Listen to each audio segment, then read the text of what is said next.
Accounts মেন্টরের পক্ষ থেকে সকলকে স্বাগতম। আজকে আমরা দেখব নবম দশম শ্রেণীর হিসাব বিজ্ঞান বইয়ের দশম অধ্যায় আর্থিক বিবরণী থেকে। আজকে হচ্ছে আমরা কিভাবে আর্থিক অবস্থার বিবরণী তৈরি করতে হয় সেটা আজকে আমরা দেখব। তো আর্থিক অবস্থার বিবরণীতে দুইটা পাশ থাকে, একটা হচ্ছে মোট সম্পদের মানে সম্পদ পাশ, আরেকটা থাকে মালিকানা সত্ত্ব এবং দায়ের পাশ।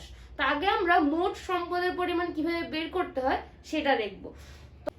আর্থিক অবস্থা বিবরণী তৈরি করার জন্য প্রথমে তোমাদেরকে প্রতিষ্ঠানের নাম থাকবে একটা, ওই প্রতিষ্ঠানের নামটা বসাতে হবে এবং তোমাদের আর্থিক অবস্থার বিবরণী লিখে সাল এবং তারিখটা দিতে হবে। যেমন এখানে থাকতে পারে যে 31 ডিসেম্বর 2024 সালের জন্য, এভাবে করে তোমাদের সালটা লিখতে হবে। তারপরে এভাবে করে তোমাদের ছক তৈরি করতে হবে। বিবরণের জন্য একটা পাশ থাকবে এবং টাকার জন্য 3টা কলাম দিতে হবে।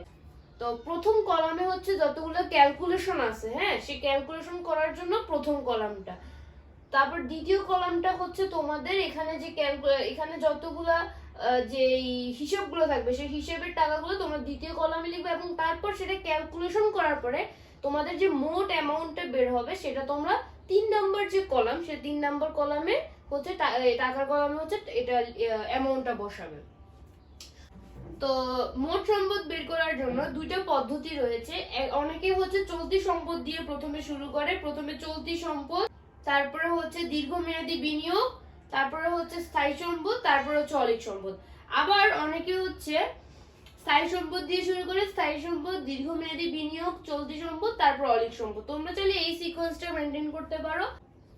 তো স্থায়ী সম্পদের মধ্যে আছে আসবাবপত্র, যন্ত্রপাতি, ভূমি বা দালান কোঠা, তারপর অফিস সরঞ্জাম, তারপরে সুনাম। সুনাম হচ্ছে একটু অদৃশ্যমান স্থায়ী সম্পদ।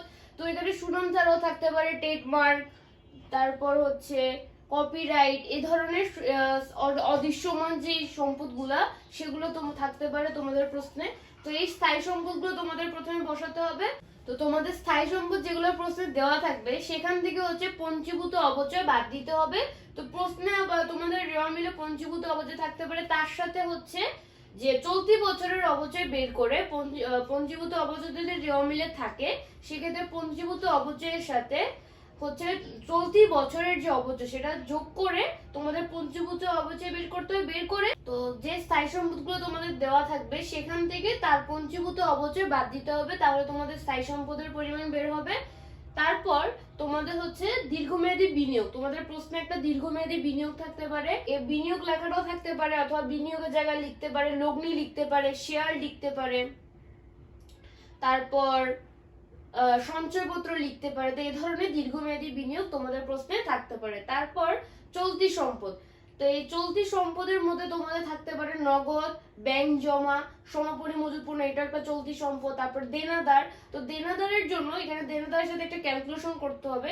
তো তোমাদের দেনাদার প্রশ্ন যদি দেওয়া থাকবে সেখান থেকে যদি তোমাদের সমন্বয় যদি কুড়িন থাকে, মানে অনাদায়ী পাওনা বা কুড়িন যেটা সে নতুন কুড়িন যেটা মানে যেটা হচ্ছে দেনাদারের কাছ থেকে যে টাকাটা আদায়যোগ্য না সেটা যদি তোমাদের থাকে সেটাকে বলা হচ্ছে কুড়িন, মানে দেনাদারের কাছ থেকে যেটা আদায়যোগ্য না সেটাকে বলা হচ্ছে অনাদায়ী পাওনা বা কুড়িন।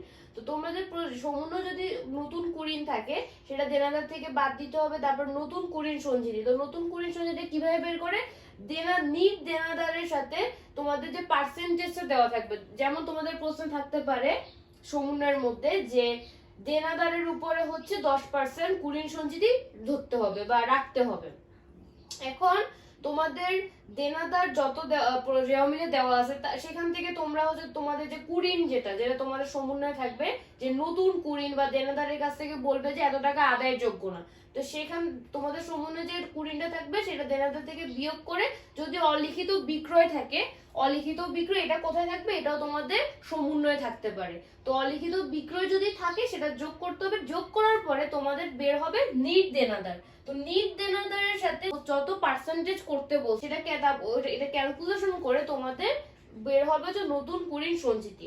তো তোমরা যখন আর্থিক অবস্থার বিবরণী করবে সেখানে তোমাদের দেনাদার থেকে নতুন কুড়িন, তারপর নতুন কুড়িন সঞ্চিতি, অলিখিত বিক্রয়, এটা অলিখিত বিক্রয়টা যোগ করতে হবে। এই দুইটা বিষয় হচ্ছে তোমাদের বিয়োগ করতে হবে, তাহলে তোমাদের দেনাদারের পরিমাণটা বের হবে, নিট দেনাদারের পরিমাণ, যেটা তোমরা সেকেন্ড কলামে লিখবে। তারপরে তোমাদের হচ্ছে প্রাপ্য বিল থাকতে পারে বা প্রাপ্য নোটও থাকতে পারে।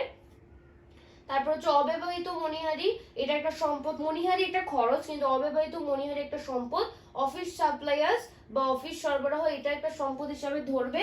এবং তারপর হচ্ছে অগ্রিম প্রদত্ত খরচ, যে কোনো খরচ যদি অগ্রিম প্রদান করা হয় সেটা হচ্ছে সম্পদ হবে। তারপরে প্রাপ্য আয় বা বকেয়া আয়, তো যে আয়টা বকেয়া আছে বা প্রাপ্য আছে, মানে এখন পর্যন্ত পাওয়া যায়নি, ওই আয়টা হচ্ছে কি সম্পদ হিসাবে ধরতে হবে, তার চলতি সম্পদ হিসাবে ধরতে হবে। তো এখানে ক্যালকুলেশন করার পর তোমাদের আসবে হচ্ছে চলতি সম্পদের পরিমাণ। তারপর তোমাদের অলিক সম্পদ। অলিক সম্পদের মধ্যে তোমাদের দুইটা মনে রাখলে হবে, একটা হচ্ছে প্রাথমিক খরচ, একটা হচ্ছে বিলম্বিত বিজ্ঞাপন। তো এই দুইটা তোমাদের মনে রাখলেই হবে অলিক সম্পদ। তো এগুলো ক্যালকুলেশন করার পর তোমাদের হচ্ছে মোট সম্পদের পরিমাণ বের হবে। তো এভাবে করে তোমরা আর্থিক অবস্থার বিবরণীতে মোট সম্পদের পরিমাণ বের করবে। কিন্তু আর্থিক অবস্থার বিবরণীতে কিন্তু আরেকটা পাশ থাকে, সেটা হচ্ছে দায় এবং মালিকানা শর্তের পাশ। এটা হচ্ছে আমরা পরবর্তী ভিডিওতে আমরা সেটা দেখব। এবং আমরা এখান থেকে আর্থিক অবস্থার বিবরণীতে একটা বোর্ড প্রশ্ন সলভ করার মাধ্যমে আর্থিক অবস্থার বিবরণীটা আরো ক্লিয়ার হবে।